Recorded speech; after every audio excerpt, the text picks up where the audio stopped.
Good morning sa ating lahat mga kabady. Dito na tayo sa farm. Panibagong araw na naman at panibagong vlog. At syempre panibagong blessing. Dahil ever gising po is a blessing. Kamusta mga minamahal kong mga kabady? Monitor tayo ulit, pangalawang araw sa ating mga kalamansi. Ito nyo yung mga kabady, maliliit na yan. Yan, bulaklak na yan. Medyo maaraw pero kanina trick na trick yung araw, pero ngayon kumulimlim na naman.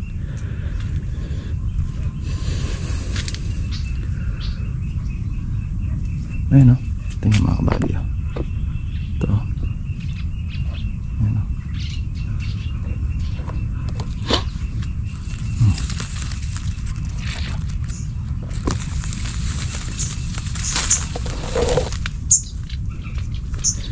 Meron pa tayong 4 na araw para mag-monitor ulit.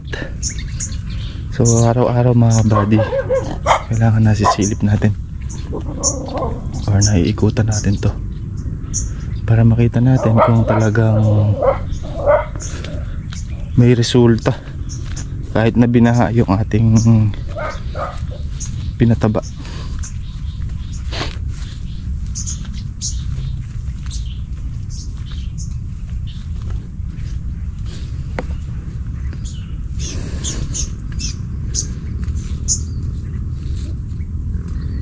Pero bibigay ang gusto eh.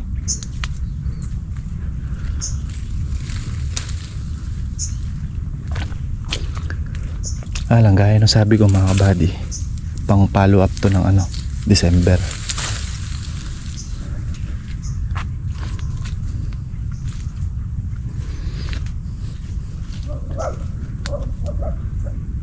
Ayun, kakapalo.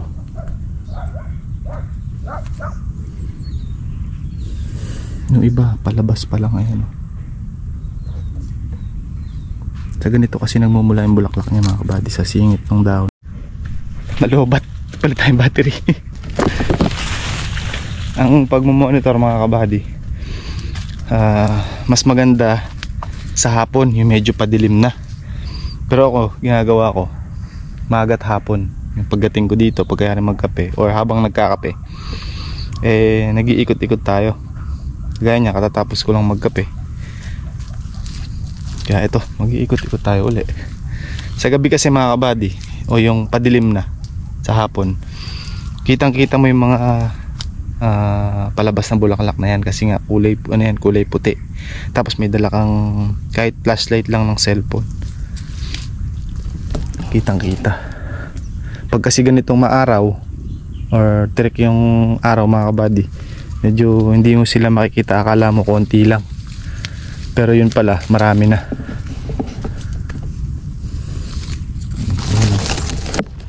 Sa loob ito yung mga kabady,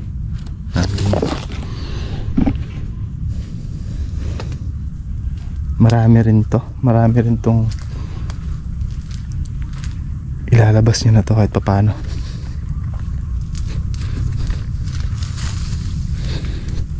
Yung mga nauna na ito na yung mga nauna mga kabady.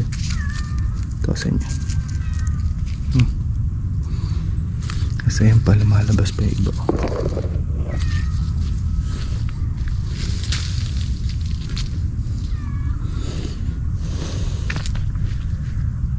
Kasi yan mga nakamolde mga gilid-gilid ng dahon.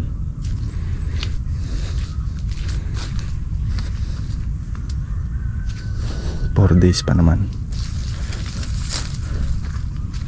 After 4 days or 3 days na lang siguro, papa-spray na tayo.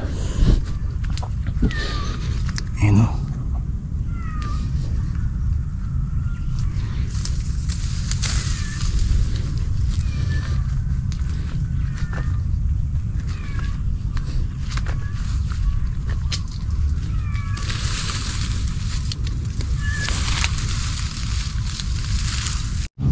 Ito mga kabady Ayan o. Ito yung mga dot-dot na puti na yan. Ganyan na mag-uumpisa. Ayan.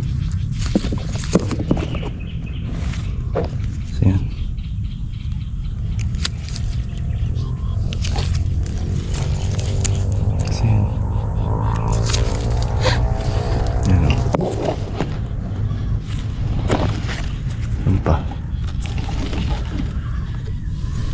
Halos paikot naman meron. Kadulas.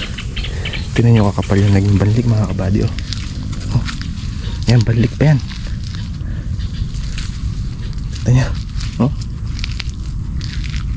Yan, ito yung putik. Ito pala yung lupa talaga niyan. Ito. Pero yung nakabalot na yan, banlik. Kapal. Yan, sunod-sunod ito mga kabady. So yan.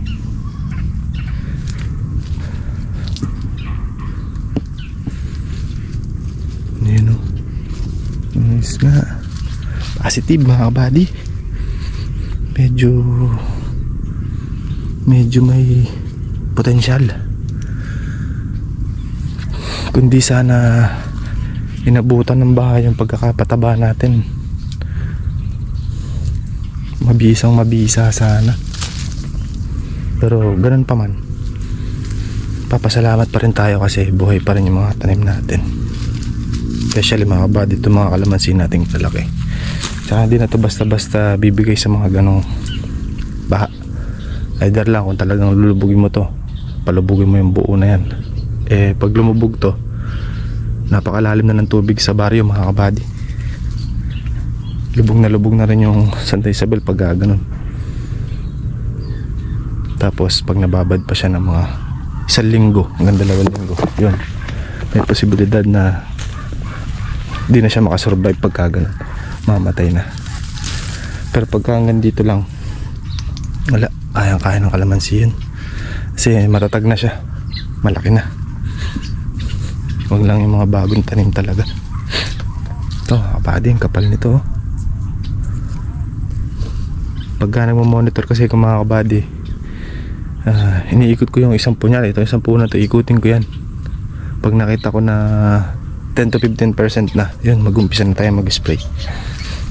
Tapos inikot ko bawat sulok sa gawidon dito para makikita natin, mamomonitor natin kung parehas ba siyang bibigay ng bulaklak, or mas makapal dito or manipis doon, gano'n, para ma-estimate natin. Pero sa tingin ko mga kabady, parehas lang. Dati kasi ang makapal yung gawi doon, yung kalahati nito, tas dito sa gawin na to medyo manipis ang naging bunga. Pero ngayon tingin ko paparehas naman. Hindi kasi pwedeng hindi sprayan mga kabady. Eh kung yung ini-spray na nga natin, di ba, na nakakasalisi pa yung mga fruit fly, eh what if pa kung hindi natin alagaan ang pag-i-spray. Sabi nga, nasa nag-i-spray ang magandang resulta. So isang area pa lang itong pinabubungan natin mga kabady. Yung kabila, December. Kasi ito, papalo up tayo ng pataba dito sa December ulit.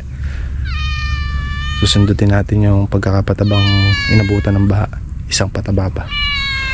Pero hindi na ganun karami kasi ang una natin sinabog, diba, 23. Siguro mga 15 to 18 na lang siguro ang sasabog natin dito. Pag gumulang na yung mga talbos na yan. Ito mga bagong lusot na to. Kasi itong mga bagong lusot na to, hindi ito mamumunga mga kabady. Hintayin muna natin gumulang. Yun yung pagdating ng December or January, tsaka natin patatabaan para mamunga rin yung nasa taas. Yan yung mga light green na dahon na yan. Pero yung mga dark na yan, yan, mamumulaklak na yan. Pero lang yung ibabaw na to.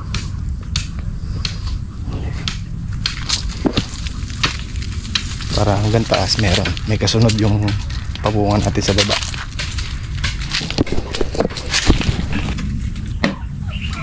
Hapon dumaan ako sa linang doon. Ako, gagawin nyo. May tubig pa sa ilalim. Kaya magabuo ko, ang ito na. Tulugin tubig na.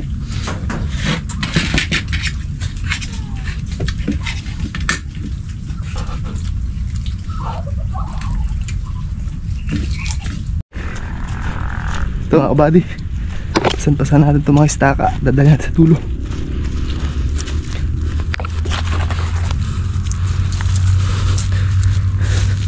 Ay. Lang. Ito mga kabady, binatakan din namin ng tansi dito sa kabila. Kahapon nangyari na kami doon. Naglagay ng estaka. Ngayon dito naman sa kabila.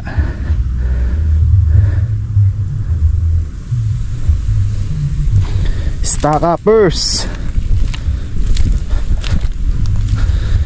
Dito kasi may basihan na ganito mga kabady. Tayo diligaw.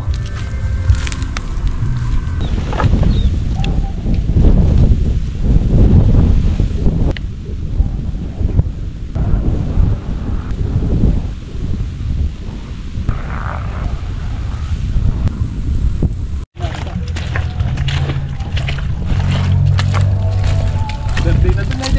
Oo, birthday na. Hop. Ito.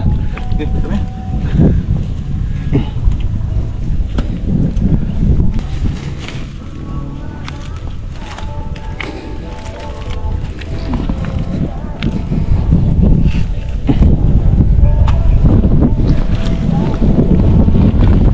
Babatakin ito eh. Makaba. Wala, matibay. Solid oh. Solid.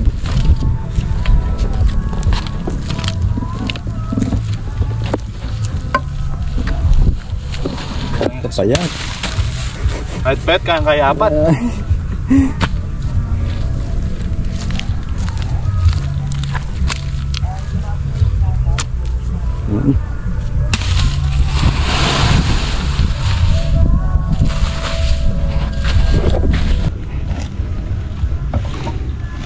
Narin to.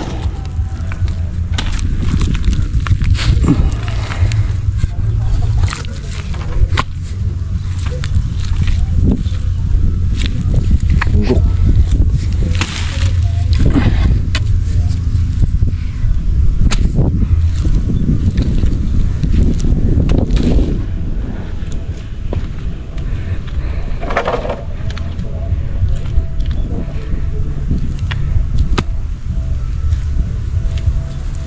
Dito.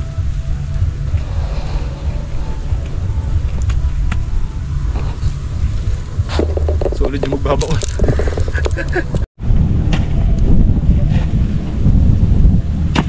Oo.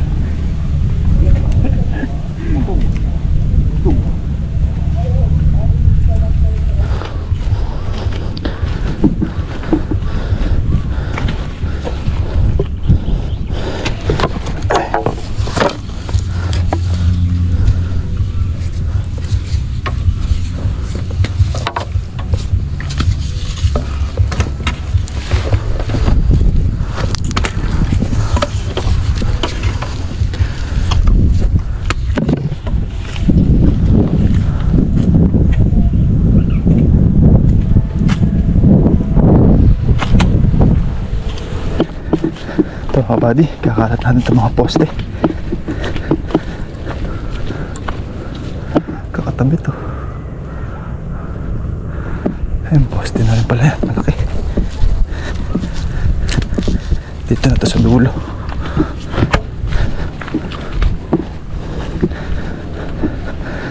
Pampungad.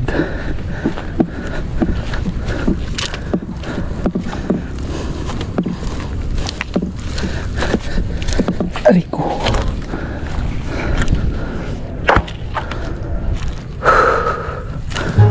Pirmis siya, no? Nakabuli na ka sa Saragosa. Si Kaka, di kasi inayos yung kanta. Maganda pa mo ng opening, Nejay. Ano ba yung number yung napakasakit? Ba't masakit naman? Ano ba yung kakantahin mo? 13. Masakit. 13 ba yun? Napakasakit. Ba't ba? Nagawin ba kayo natin, Bet? Napakas... Shadow. Napakasakit daw lang ito. Mga kabady, nakiki-birthday po kami. Pirmis. Napakasakit eh. Napakasakit daw ang gustong kanta ni Kaka. Nasa na ba yun? Pakalayo-layo. One. Ay, Kuya Eddie yun eh. 0. Kahit lang Kuya Eddie. Napakasakit. Ay, kaya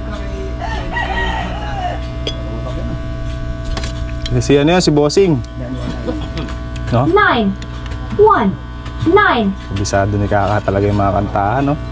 Pirmis. Pirmis. Kaya tayo mga kabady. Birthday tayo.